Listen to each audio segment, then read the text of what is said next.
Marcus Webb had worked at Callaway Realty for 11 years. 11 years of showing up before anyone else. 11 years of staying after the lights went off in every other office. 11 years of closing deals that nobody else wanted, in neighborhoods nobody else would drive to. For clients nobody else had patience for 11 years of watching men with less experience, less knowledge, and less results walk past his desk and into the corner offices he had earned 10 times over.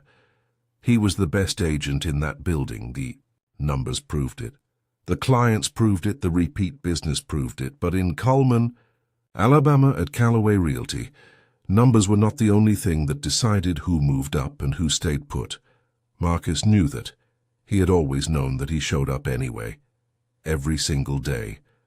Because Marcus Webb was not the kind of man who let other people's smallness shrink him. Then one Thursday morning, everything changed.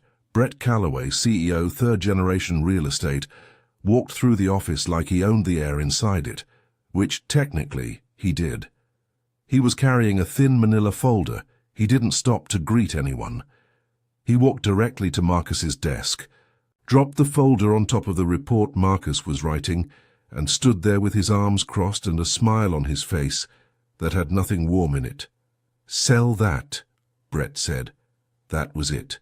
No context, no background, no please. Marcus opened the folder. Inside was a single property listing, a yard on Delmont Street, on the south side of Cullman. No house. No structure of any kind, just land raw. Open, overgrown land with an old iron fence running along the front and a massive oak tree standing in the center, like it had been there since the beginning of time. Marcus read the address. He did not react. Not visibly. But something moved behind. His eyes. Brett kept talking. He said 4 other agents had already tried to move this property. He said buyers kept scheduling viewings and walking away without explanation. He said the listing had been sitting for 2 years and was becoming an embarrassment to the firm. He said Marcus was the last option before they considered dropping the price so low they'd practically be giving it away. Then Brett Callaway said the thing that was supposed to end Marcus Webb's career. He said it out loud. He said it clearly. He made sure every person in that office could hear every word. "If you can sell this, I'll make you a partner. If you can't, maybe this business isn't for you." A few people looked up from their desks. One agent near the window turned away quickly. Nobody said a word in Marcus's defense. The room went back to its quiet clicking of keyboards and rustling of papers, and Brett walked back to his office like he had just handled something that needed handling. Marcus sat still for a moment. He looked at the address on the listing one more time, 114 Delmont Street. He picked up the folder. He stood up from his desk. He put on his jacket, and he walked out of the building without saying a single word to anyone. What Brett Callaway did not know was that Marcus Webb had stood on that yard before as a child. Barefoot in the summer, he knew that land the way. You only know a place when it lives inside your memory. He knew what it was. He knew what had happened there. And he knew something buried in the history of that yard, that 4 agents, 2 years of failed showings, and one smug CEO had never thought to look for 6 hours after Marcus Webb drove to Delmont Street alone. A buyer called, not to ask questions, not to negotiate, to make an offer. Full asking price cash. No contingencies. Everything that happened inside those 6 hours would expose a CEO, shake a firm to its core, and force a town to finally say out loud the name it had been afraid to speak for 40 years. This is that story. My name is Aaron. I tell stories that powerful people would rather stay buried. Marcus Webb was about to follow that trail in public, in a town that had spent 4 decades building a careful, practiced silence around exactly this question. There is also something at the end of this video, a detail buried in the history of that yard, that made a stranger from another state pull out his checkbook without asking a single question about price. I'm going to tell you exactly what that detail was and why it mattered so much. But you need the full story first. You need to understand this town. This man, And this land before that moment will hit you the way it should. So stay with me, because this story earns every minute you give it. Cullman, Alabama sits in the northern part of the state, about an hour north of Birmingham. If you drove through it on a Sunday afternoon with the windows down, you might call it peaceful. You might notice the old brick storefronts and the church steeples and the American flags and the oak trees lining the older streets, and you might think this is a town that time has been gentle with. You would not be entirely wrong, but you would not be entirely right either, because Cullman, like most small southern towns, has two faces. It has the face it shows to people passing through and the face it shows to the people who actually live there, and those two faces are not the same. The north side of Cullman has seen investment. New developments, renovated properties, restaurants that stay open past 9 streets where the potholes get filled before winter sets in, a farmer's market on Saturday mornings, the kind of slow, comfortable growth that gets written about in regional lifestyle magazines. As a southern success story, the south side of Cullman tells a different story. The south side is where the black community of Cullman has lived for generations. It is where people built businesses and raised children, and planted gardens and buried grandparents and tried, with everything they had, to build something that would last. And for a long time they did. There were barbershops and grocery stores and small restaurants and community halls and churches that held entire worlds inside their walls on Sunday mornings. But over the past 20 years, that south side has been shrinking. Not because people chose to leave, not because businesses failed on their own, but because piece by piece, lot by lot, parcel by parcel, the land that black families had owned for generations was finding its way into the hands of development companies who saw the south side not as a community, but as an opportunity. They used different tools at different times. Sometimes it was tax lines, sometimes it was code violations, sometimes it was pressure, quiet and persistent, the kind that doesn't leave fingerprints. Sometimes it was simply the slow withdrawal of any city investment, letting infrastructure decay until staying became harder than selling, and selling became the only option that felt like survival. The result was always the same. A family would be there, then they would be gone. A building would stand, then it would come down. A business would serve a neighborhood for 30 years, then a for sale sign would go up. And 6 months later, something new would be built that was not for the people who used to be there. This is not a story unique to Cullman. It is a story that has played out in hundreds of small towns across the South, with different names and different players, but the same basic script. What made Cullman different? What made the south side of Cullman carry a particular kind of weight was one specific lot on one specific street that sat empty and untouched for 40 years, while everything around it changed. Delmont Street, a rectangular lot, roughly half an acre, an old iron fence running along the front, rusted at the joints, leaning slightly at the corners, grass that nobody cut, growing high and wild every summer before dying back in the winter and growing again in the spring, and in the center of the lot, one single oak tree, enormous, ancient. Its branches spreading so wide they reached past the fence line on both sides, its trunk so thick that 2 grown men could not wrap their arms around it and touch hands on the other side. That tree had been standing for a long time, longer than anyone in Cullman could remember, longer than the fence, longer than the street itself. People in Cullman talked about that yard, the way people talk about things they don't fully understand. They called it strange. They called it heavy. Some of the older residents, the ones who had lived on the south side their whole lives, would walk a slightly longer route to avoid passing it directly. Not because they were superstitious, because they remembered. Because what happened on that lot in 1983 was not something they had forgotten. They had just decided, collectively, without ever making a formal agreement, that some things were better left unspoken. And so the yard sat for 40 years. It sat until Marcus Webb picked up a thin manila folder on a Thursday morning and read the address on the listing sheet. Marcus Webb was 44 years old. He had a quiet face, the kind of face that people underestimate until he opens his mouth, and then they stop underestimating very quickly. He was not loud, he was not showy, he did not dress to impress or perform confidence the way some of his colleagues did. The ones who wore their ambition on the outside like a costume Marcus carried his the other way. On the inside, controlled patient, waiting, he grew up 2 blocks from Delmont Street. His mother, Evelyn Webb, was a woman who cleaned houses on the north side of Cullman 5 days a week for 23 years. She cleaned the homes of doctors and lawyers and the families of men like Brett Calloway. She cleaned them with care and with dignity, and she never once let her son see her feel small about it.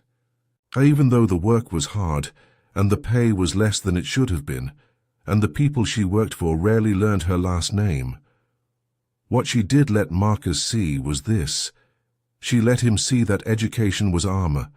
She let him see that knowing things, really knowing them deeply and completely, was the one advantage that nobody could take from you, the way they could take a job, or a house, or a business. She saved enough to send him to a good school. She pushed him in a way that was never cruel, but was always clear. She told him, more than once, that the south side of Cullman had everything it needed, except people who knew how to protect what it had. Marcus took that seriously. He got into real estate not because he dreamed of selling luxury homes to wealthy buyers. He got into it because by the time he was in his late 20s, he had watched enough of his mother's neighbors lose land to understand that the people who controlled land controlled everything. He wanted to understand how that system worked from the inside. He wanted to be in the room where those decisions got made. He wanted to be the person who knew the rules well enough to use them, not just be used by them. He joined Calloway Realty at 33. He was the only black agent on staff. He knew what that meant, and he accepted the terms of it, at least for a while, because he was building something. Building knowledge, building relationships. Building a reputation that was solid enough that when the time came, nobody could take it from him without looking ridiculous trying. In 11 years he had closed more deals than any other agent in the office. 3 years running, he had brought in clients that no one else could reach. He had saved listings that were dead in the water. He had done it quietly and consistently, and with a level of professionalism that the firm benefited from every year, while finding creative reasons to pass him over when promotions came around. There was always a reason. He needed more time. The position needed someone with a different background. The market was uncertain. It was never said directly. It was never put in writing, but it was always there. That invisible ceiling, solid and clear, pressing down every time he got close enough to feel it. Marcus had been patient. But patience is not infinite. And when Brett Calloway dropped that folder on his desk and said what he said loud enough for the whole office to hear, something in Marcus quietly decided that the time for patience was over. What Brett did not know, what nobody in that office knew, was that Marcus Webb had been on that yard at 114 Delmont Street before he had been there as a child. He had stood under that oak tree in the summer with his shoes off and the grass between his toes, listening to the adults around him talk and laugh and argue and pray. He knew what that land had been. He knew what was built on it and what had happened to what was built on it. He knew the name of the man who had owned it and what had been done to that man, and what that man had believed until the day he died. Marcus Webb picked up that folder, knowing things that 4 failed agents, 2 years of silence, and 1 dare-issuing CEO did not know, and he drove to Delmont Street to use every single one of them. Brett Calloway was 51 years old and had never once in his life sold a property that he had not inherited the client. For his grandfather had started the firm. His father had grown it. Brett had maintained it with the confidence of a man who had never had to build anything from zero, and therefore did not fully understand what building required. He was not stupid. That is important to say. Stupid people are easy to deal with. Brett was smart in the way that people who have always had power are smart. He understood leverage. He understood optics. He understood how to make a decision look like something, other than what it actually was. The decision to give 114 Delmont Street to Marcus looked, on the surface, like an act of faith, giving a difficult listing to an experienced agent, offering a real reward, a partnership, for a real result. It could be written that way in any internal memo. It could be framed that way in any conversation, what it actually was. And everyone in that office understood this on some level, even if nobody said it, was a setup. A clean, documented, deniable setup. The property had been on the firm's books for 2 years. In that time, 4 agents had taken buyers to the site. 4 times the buyers had walked the property and left without making an offer. Not one of them had given a clear reason. When pressed, they said things like it didn't feel right, or the energy was off, or they just weren't sure. One buyer, a developer from Huntsville with 3 successful commercial projects under his belt, toured the property for 20 minutes, walked back to his car, and said to his associate, loud enough for the showing agent to hear, "I don't want to own whatever happened here." The firm had done nothing with that information. They had not investigated it. They had not researched the property's history. They had simply dropped the price twice, tried new photography, and kept sending agents out there hoping that eventually someone would bite. By the time the file landed on Marcus's desk, 114 Delmont Street was not just an unsold listing. It was a slow-moving embarrassment. And Brett Calloway needed it off his books. Giving it to Marcus solved 2 problems at once if Marcus somehow sold it. The property was gone, and Brett could take credit for the inspired decision to deploy his best agent. If Marcus failed, which Brett fully expected, there was now a documented performance issue, a high-profile listing assigned with full resources, and a clear incentive that the agent could not convert. That was the kind of paper trail that made difficult conversations about career transitions much easier to have without lawyers getting involved. Brett said the words loudly and clearly, and in front of witnesses, because witnesses were the point. He wanted the dare on record. He wanted Marcus's potential failure to have an audience. What he did not consider was that Marcus might know something about that property that changed every single variable in the equation. What he did not consider was that the very history that had scared 4 agents' buyers away was, in the right hands, told in the right way to the right person, not a liability at all. It was the most valuable thing about the property. Marcus walked out of the building with the folder under his arm. He sat in his car in the parking lot. He did not start the engine immediately. He opened the folder again and read through the listing details carefully. Standard language, lot size, zoning classification, asking price. 2 years of price history. 4 failed showings with brief notes attached. Each one saying some version of buyer declined to proceed without clear reason. There was no history in the file, no background on prior ownership, no mention of how the city had come to hold the title before the firm was engaged.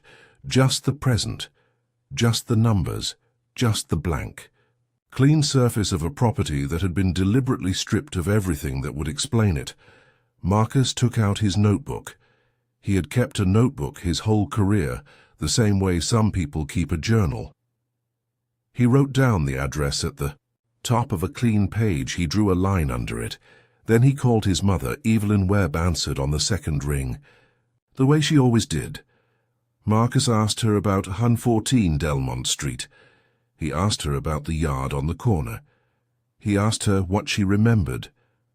She went quiet for a moment. Not the quiet of someone who doesn't remember, the quiet of someone deciding. How much to say? Then she said a name, Roosevelt Kane. And she said a year 1983. Marcus wrote both down. He already knew them. He had known them since childhood. In the vague, half-formed way that children know things they overhear from adults who think they aren't listening. But hearing his mother say them out loud, in the present tense, in the context of a real transaction he was about to attempt, made them land differently, made them real in a new way. He thanked her. He told her he would call her tonight. He hung up and made 2 more calls. One to a local historian named Dr. Patricia Hollis, who had been documenting black history in northern Alabama for 20 years, one to Pastor Gerald Freeman of Mount Olive Baptist Church, who had been in Cullman for 51 years and who had known Roosevelt Kane personally. Both calls lasted less than 15 minutes, but by the time Marcus started his car and drove toward Delmont Street, he had everything he needed. Not just the history, the understanding of what the history meant and what it was worth, and who in the world would recognize that worth the moment someone told them the truth about it. He pulled up to 114 Delmont Street and parked at the curb. He sat there for a moment and looked at the yard through the windshield. The oak tree stood in the center of it all, still and enormous, its branches spread wide against the Alabama sky. Marcus got out of the car. The first thing Marcus did was walk. Not measuring. Not photographing. Not talking on the phone, just walking. Slowly along the fence line, then inside it. Then in a wide circle around the oak tree. The grass was high, past his knees in places. The iron fence had rust running down it in long brown streaks. Near the southeast corner, a section of fencing had bent inward, pushed by something, maybe weather, maybe time, maybe both. The oak tree was extraordinary up close. Marcus had known it was big from memory, but standing next to it as an adult was something different. The trunk was wider than he remembered. The bark was deeply grooved and layered in a way that made it look like the tree itself was made of time, pressed and folded and packed into something solid. The branches above him created a canopy so dense that the light underneath was different from the light anywhere else on the lot. Cooler, quieter still. Marcus pressed his hand flat against the bark for a moment. He did not know exactly why it felt like the right thing to do. He walked to the northeast corner of the yard, near where the fence met the street. The grass was particularly thick there, tangled and dense. Marcus crouched down and pushed the grass back with his hand, working his way across a small area near the fence post. His fingers hit something solid. He pushed more grass aside. It was a stone. Not a natural stone dropped there by accident. It was flat on top, roughly rectangular, set deliberately into the ground at an angle. Most of it was hidden by decades of growth.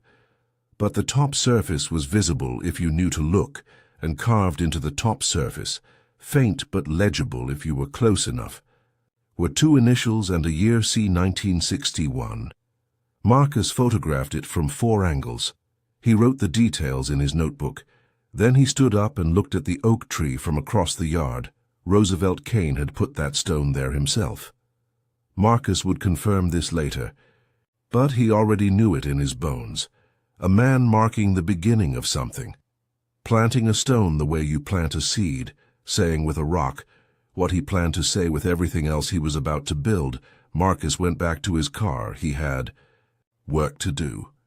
He sat on the hood of his car with his phone and his notebook and started tracing the property's chain of title. County records were available online. Partially, he pulled up what he could on his phone and filled in the gaps with what he had heard from Dr. Hollis and Pastor Freeman. He went backwards, owner by owner, year by year. The current holder was the city of Cullman, which had engaged Callaway Realty to sell the lot 3 years prior. Before that, the city had held the title since 1984, and before that, the record showed a tax lien acquisition, a city seizure of a privately held property for non-payment of assessed fines. The private owner before the city was listed as Roosevelt J. Kane Marcus. Went further. He pulled the original deed record. Roosevelt Kane had purchased the lot in 1961 for a price that, adjusted for inflation, represented an enormous portion of what a black steelworker in Alabama could save over 12 years of labor. The deed was clean. The purchase was legitimate. The land had belonged to Roosevelt Kane, fully and legally, for 22 years before the city took it. Then Marcus looked at the tax lien record. The fines that had triggered the lien, he found them code violations related to fire damage. Assessed in the months following a structure fire on the property in late 1983. The fines totaled an amount that was, even by 1983 standards, steep for a man of Roosevelt Kane's documented income, steep enough that paying them alongside regular property taxes while also dealing with the aftermath of a devastating fire was, practically speaking, impossible. There was no record of any payment plan offered, no record of any negotiation, no record of any period of grace beyond the minimum required by law. There was, however, a record of the speed with which the city had moved once the lien was established. The acquisition was finalized in under 4 months.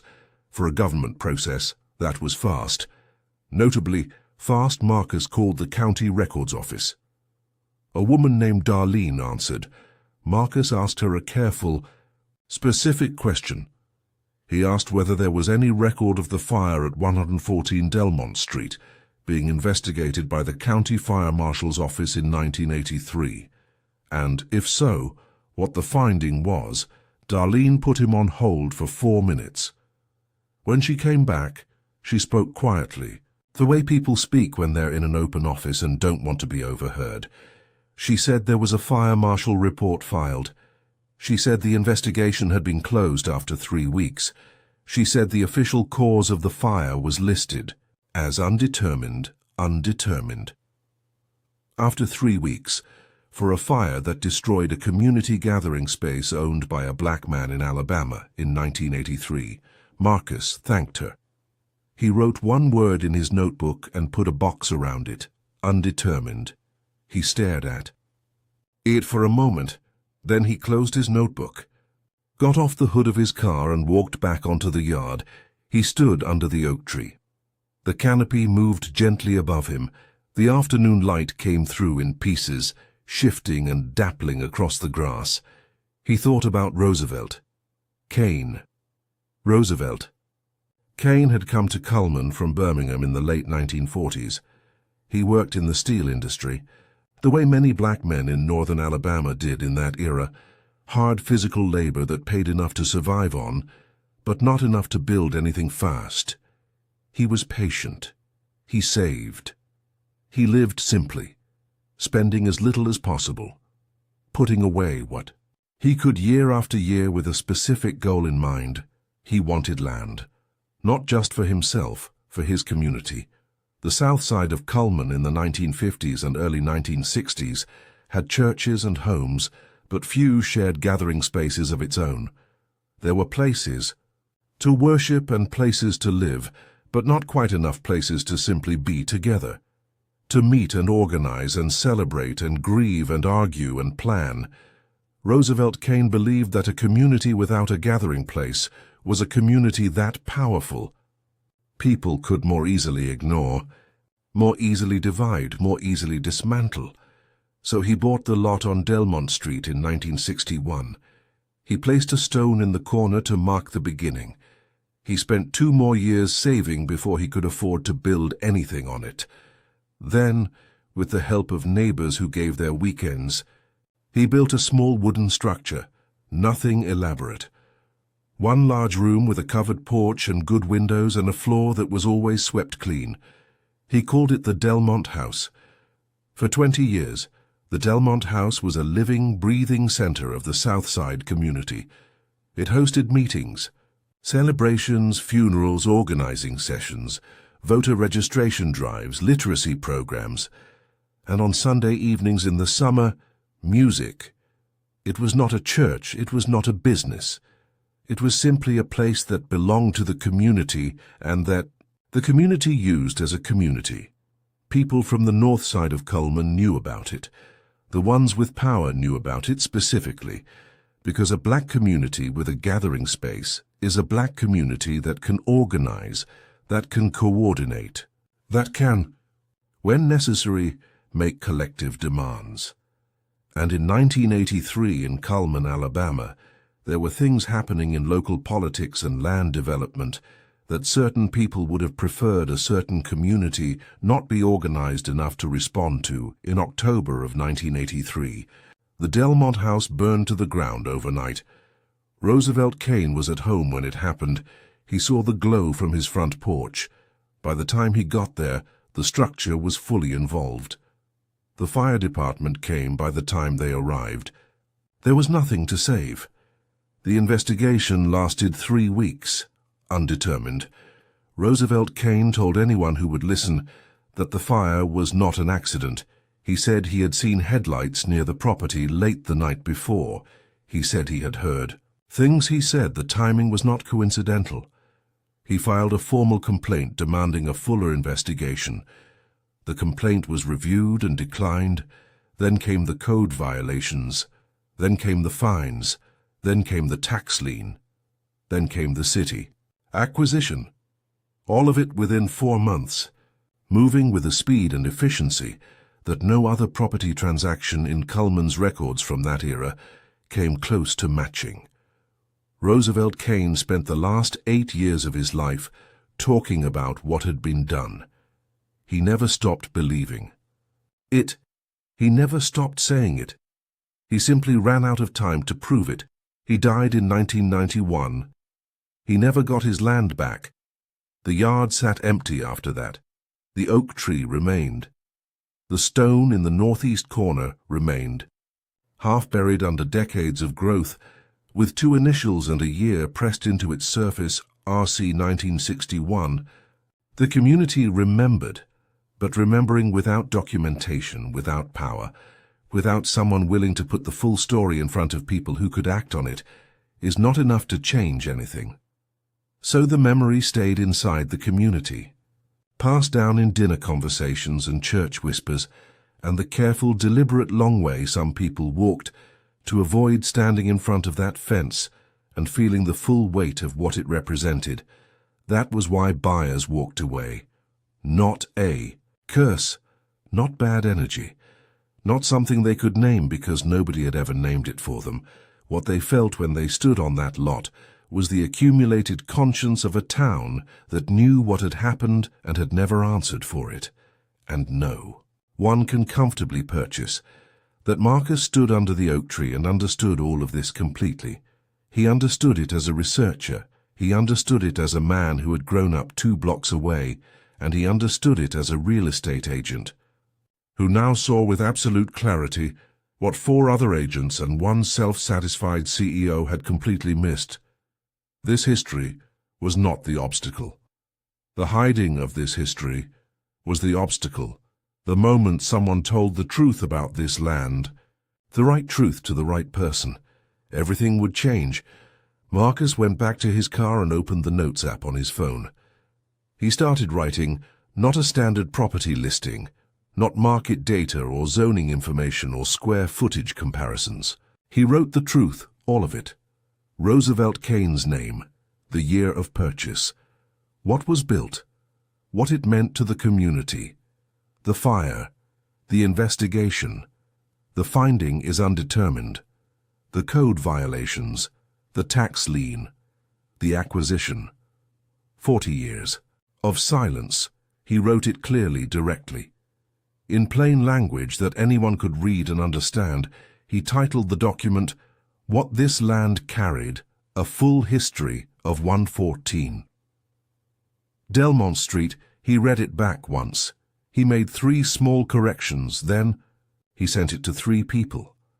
The first was the Alabama Black Heritage Preservation Society, based in Birmingham, a non-profit organization that documented and advocated for the preservation of historically significant properties connected to black history in the state Marcus had presented at one of their events 2 years earlier, and had kept the contact information of their director, a woman named Dr. Amara Osei. The second was the Southern Land Justice Foundation in Montgomery, a group that specifically worked on cases involving historic land displacement of black families and communities, including research, documentation, and in some cases, legal advocacy for land recovery. The third was a private investor named Daniel Osei. No relation to Dr. Amara Osei. Daniel lived in Atlanta. Marcus had met him once, briefly, at a regional real estate conference 3 years ago. They had talked for 40 minutes. Over bad conference coffee, Daniel had told Marcus that he was in the early stages of developing what he called a heritage property network, a series of cultural and community centers built on historically significant land across the South properties, where the history itself was the point, where the story of the land was the foundation of whatever was built on it. He had given Marcus his card and said, "If you ever find something real, call me." Marcus had kept the card. He sent the document to all three, and then he put his phone on the dashboard, and he looked at the oak tree through the windshield, and he waited. The first call came in 14 minutes. It was Dr. Amara Osei from the Preservation Society. She had read the document. She was speaking quickly, the way people speak when something has surprised them and they are trying to organize their response in real time. She asked about the oak tree. She asked specifically whether it had ever been formally assessed. Marcus told her it had not. She asked him to describe it: the trunk circumference, the canopy spread, the overall condition. Marcus got out of the car while she was talking and walked back to the tree. He spread his arms against the trunk and told her what he found. He described the height, the spread, the depth of the bark. He sent her one of the photographs he had taken. She went quiet for a moment. Then she said, "Based on what you're describing, that tree could be anywhere from 150 to 200 years old. If it is formally assessed and found to be within that range, it qualifies as a heritage tree under Alabama State Preservation Guidelines. A formally designated heritage tree on a property with documented historical significance related to black community history in the South is not a liability to a preservation-minded buyer. It is an irreplaceable asset." Marcus asked her if the society would be willing to support a formal assessment. If the property moved toward a qualified sale, she said yes, without hesitating. The second call came 20 minutes later. The Southern Land Justice Foundation, their research director, a man named Bernard Ellis, had done a quick cross-reference of the Kane property with their existing database of documented land displacement cases in Alabama. He told Marcus that Roosevelt Kane's case was already in their records, that it had been flagged as a probable forced displacement case years ago, but had never been fully documented, because no one had come forward with the chain of title evidence Marcus had just sent him. He said, and Marcus wrote this down word for word, "This property has a documented recovery story that matters enormously to the right buyer. You're not selling a vacant lot. You're selling an opportunity to participate in an act of historical restoration." Marcus sat with that for a moment. Then he thanked Bernard and hung up. He looked at the time. It was late afternoon. The light over Culman was going golden and long.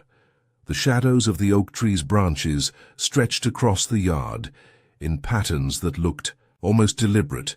He picked up his phone and called Daniel Osei. Daniel answered on the third ring. He was in a meeting. He stepped out when he saw Marcus's name on the screen, because Marcus had never called him before, and Daniel was the kind of person who understood that some calls don't wait. Marcus told him everything. He did not rush. He started with Roosevelt Kane in 1961, and he moved forward through every detail. The saving and the buying and the building and the community and the fire and the finding of undetermined, and the code violations and the tax lien and the acquisition, and 40 years of an empty lot in a town that felt its own guilt every time it drove past the fence. He told Daniel about the stone in the corner with the initials. He told him about the oak tree and the preliminary assessment and the heritage designation pathway. He told him about the Land Justice Foundation's confirmation, that the case was already in their records as a probable forced displacement. He told him about the community that still remembered, the older residents who still walked the long way around, the church that had kept Roosevelt Kane's name alive in its institutional memory. Even when no one outside the South Side was listening, Daniel did not interrupt once. Not once in the full. Telling, did he ask Marcus to pause or slow down or repeat himself? He just listened. When Marcus finished, there was a silence on the line, not an uncomfortable silence, the silence of someone organizing something large and important in their mind. Then Daniel said, "I have been looking for land like this for 3 years." He told Marcus about the Heritage Property Network. He explained it more fully than he had at the conference. He was building cultural and community centers on historically significant land across the South. Not museums, exactly. Not monuments, exactly. Living spaces, gathering spaces. Places where communities could meet and organize and celebrate and grieve and plan. The same things the Delmont House had been built to do in 1961, he said. The difficulty had always been finding properties where the history was documented and clear and where the story of the land could be honored in the building rather than erased by it. He had looked at dozens of properties. Most of them had histories that were too vague, too contested, or too thoroughly buried to build a clear narrative around. 114 Delmont Street had a name. It had a date. It had a stone in the ground with initials pressed into it. It had a tree old enough to have witnessed the Civil War. It had a fire investigation with a finding of undetermined that told its own story to anyone willing to read it. It had a community that remembered and had been waiting for someone to ask. It had everything. Daniel said, "What's the asking price?" Marcus told him. Daniel said, "I'll take it full price cash. I can fly in next week to sign." Marcus sat in his car in front of 114 Delmont Street and looked at the oak tree through the windshield and did not move for a long time. His phone was still warm in his hand. The evening light was coming through the branches of the tree in golden pieces, falling across the yard in patterns that looked like something being returned. He picked up his notebook. He wrote one line at the bottom of the page, under all the names and dates and case numbers and details. 6 hours. Then he started the car and drove back to Callaway Realty. It was 5:47 p.m. when Marcus walked back through the door. The office was mostly empty. A couple of agents were still at their desks wrapping up the day. The receptionist looked up when Marcus came in, then looked back down quickly. Word had gotten around about the Dare people were being careful. Brett. Callaway was in his office with the door open. He was on the phone. He saw Marcus come in and held up one finger without looking fully away from his desk. One finger meaning, "Not now, I'm busy, come back later," which was his standard gesture for making people feel small. Through the language of waiting, Marcus walked to Brett's office and placed the signed purchase agreement on his desk without waiting for the phone call to end. Brett looked down at the paper. He looked at the figure. He looked at the cash designation. He looked at the timeline. He read it a second time. He ended his phone call without finishing his sentence. He looked up at Marcus. He said, "How?" Marcus told him about the history of the property, about Roosevelt Kane, about what had been built there and what had happened to it, about the stone in the corner and the oak tree and the heritage designation pathway and the Land Justice Foundation and Daniel Osei, and the vision for a cultural center that would stand on that land where a gathering space had once stood, before someone decided a community that gathered was a community too dangerous to leave alone. Brett listened to all of this with an expression that moved through several phases. Surprise was the first one, genuine and unguarded. Then calculation, the rapid internal sorting of what this meant for the firm and for him specifically. Then something harder to name, something that sat between embarrassment and understanding. He said, "None of our agents found any of that." Marcus said, "None of your agents grew up 2 blocks from that yard." The office was quiet. The 2 remaining agents at their desks were very still, both of them staring at their screens with a focus that was entirely performance. They were listening to every word. Brett looked at the purchase agreement again. Then he looked at Marcus. He started to say something about how the firm had always believed in Marcus's potential, how assigning him this listing had been a strategic decision made in confidence, how this outcome demonstrated exactly the kind of collaborative approach that Callaway Realty was built on. Marcus let him get through about 2 sentences of that. Then he said, quietly and without any anger in his voice at all, "You said if I sold it you'd make me partner. I'd like that in writing by end of week." Brett opened his mouth, closed it, looked at the purchase agreement one more time. Then he said, "I'll have legal draw it up tomorrow." Marcus nodded once. He picked up his notebook. He walked back to his desk, he sat down, he picked up his phone and called his mother. Word moved through Cullman the way word moves through small towns. Fast, and in all directions at once. By the following morning, people on the south side knew the yard on Delmont Street had sold by the afternoon. People wanted to know how and to whom and for what purpose. When the story of Roosevelt Kane began to circulate alongside the sale, something shifted in the town. Something that had been held in place by collective silence for 40 years began to come loose at the edges. The local paper ran a piece. It was careful, measured, written by a young reporter who did her homework and got the details right. She interviewed Pastor Freeman. She interviewed Dr. Hollis. She found 2 elderly residents of the South Side who had been to the Delmont house as children and who spoke about it on the record for the first time. A regional outlet picked up the story within a week. Then a national platform with a focus on civil rights history and land justice ran a longer piece that included the full chain of title, the fire investigation record, and the finding of undetermined. The piece was read widely. It was shared thousands of times. The Alabama Black Heritage Preservation Society formally assessed the oak tree. The arborist they brought in confirmed. It was between 175 and 190 years old. The heritage tree designation was applied for and, 3 months later, formally granted. The tree at 114 Delmont Street became a protected landmark. Daniel Osei closed on the property the following week, exactly as agreed.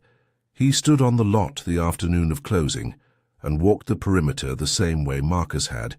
Slowly, without rushing, he stopped at the northeast corner.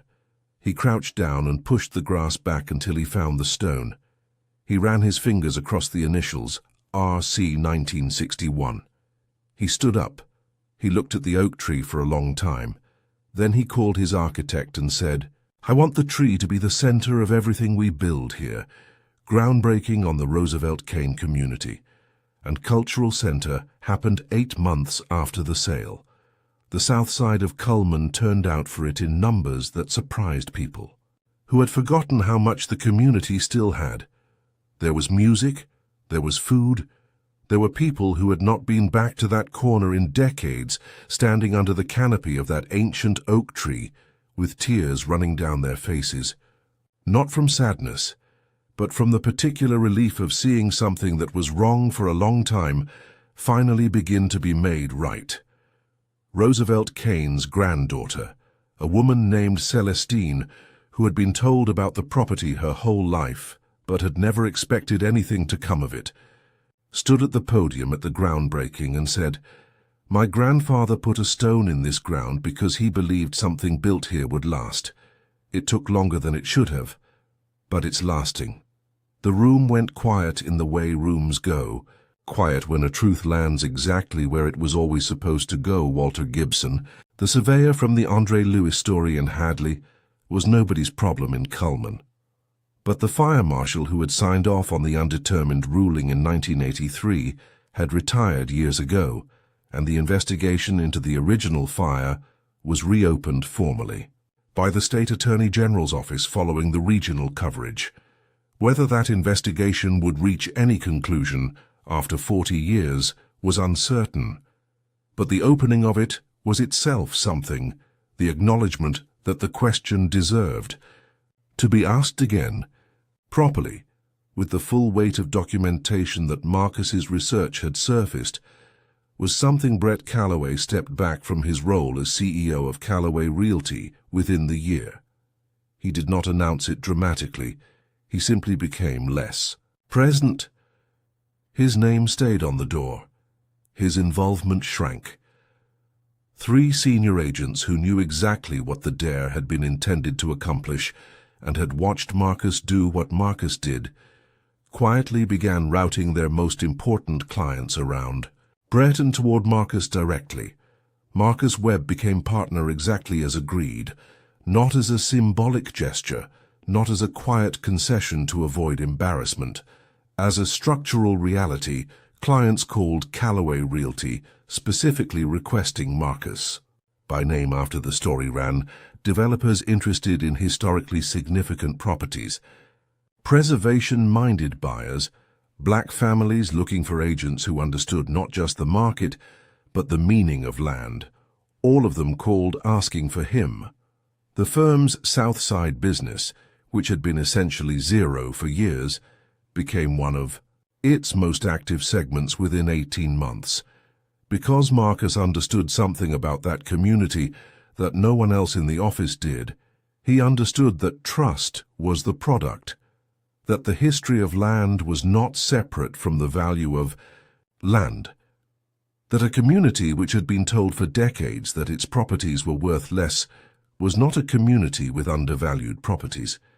It was a community that had been lied to about its own worth by people who profited from the lie Marcus worked to correct that one property. One conversation, one honest telling of the full story at a time, Evelyn Webb came to the groundbreaking. She sat in the front row in her good church clothes, with her handbag in her lap and her back straight, the way it was always straight, because Evelyn Webb did not lean. When Daniel Osei spoke about what the Roosevelt Kane Community and Cultural Center would be, when he talked about gathering spaces and community programs, and a heritage library that would document the full history of black land ownership in Cullman, Evelyn reached over and took Marcus's hand, and held it, and did not say anything. She didn't. Nate to Marcus looked at the oak tree. He thought about Roosevelt Kane standing here in 1961, pressing a stone into the earth with his initials and a year, making a mark that said, "I was here, I built something here, this belongs to us." He thought about the 40 years the yard had sat empty, and the weight that emptiness had placed on a community that remembered and could not forget, and had not been given the tools to do anything but remember. He thought about a thin manila folder dropped on his desk by a man who expected him to fail.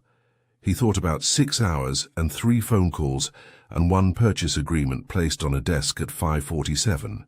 In the evening he thought about what it meant that the truth, the complete and unvarnished truth about a piece of land, had been more valuable than anything anyone had tried to hide about it. The hiding was always the problem. The hiding was always the wound.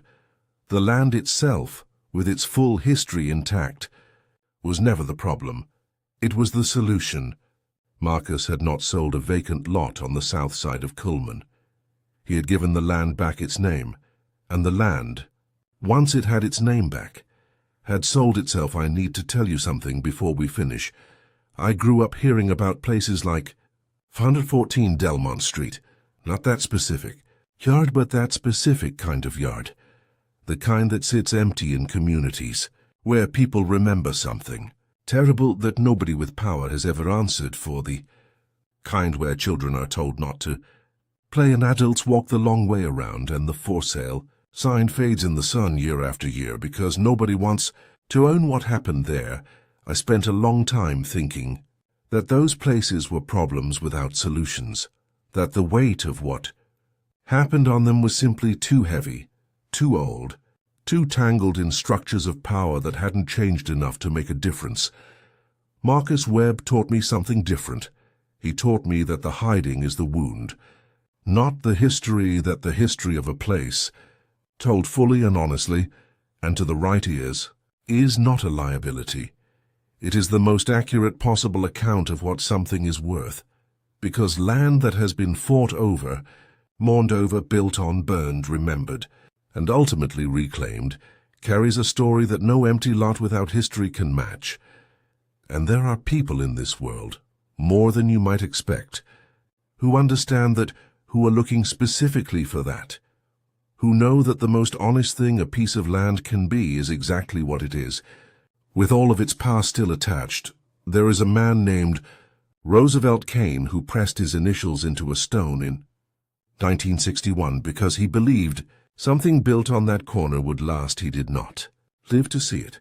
He died believing he had lost. He had not lost. He was simply waiting for someone to look at the people around you, look past the surface, look past what powerful people have decided to put in the file and what they have decided to leave out.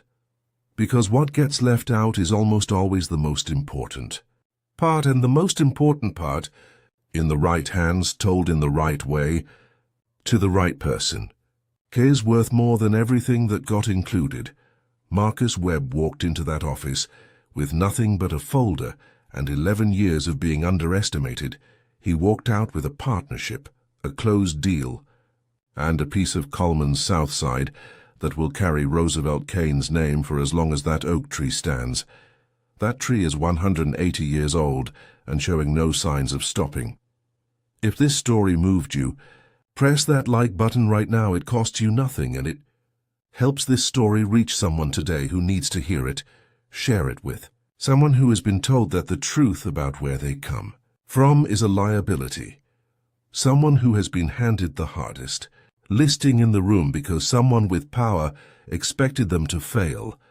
Someone who knows things about a place or a history or a community that the people running the meeting have never bothered to learn, subscribe, and turn on notifications, because next week I am bringing you another story that was buried on purpose. And drop a comment below. Have you ever been given something that was supposed to break you and found the thing inside it that nobody else saw? Tell me. I read every single one.